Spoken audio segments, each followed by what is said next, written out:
Hạt vàng hè tối văn pha, hạt vàng tối văn pha, sáng sáng cộng chút sim trong biệt vụt khá.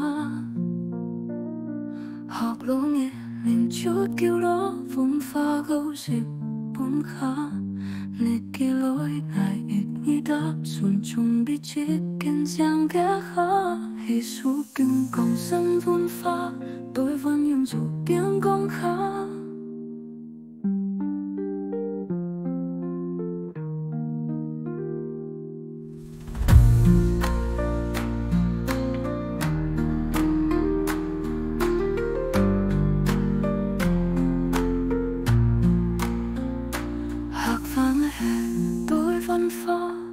Hạt vàng tôi vẫn pha, sáng sáng cùng chút sim dung bị vụt hạ.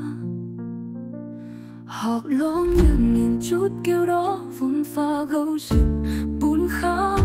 Nề kia lối ngài ít nghĩ đã dùng trong bị chết kênh giang ghé khá. Hì su kêu cộng sân vun pha, tôi vẫn nhưng dù tiếng gong khá.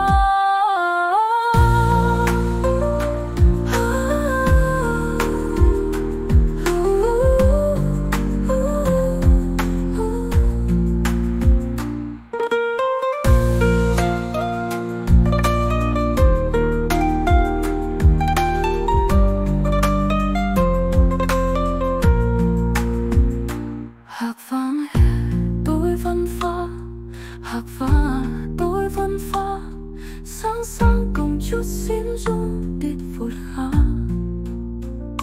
Học lỗ nghiêng nhìn chút kêu đó vun pha gấu dịp bún khá.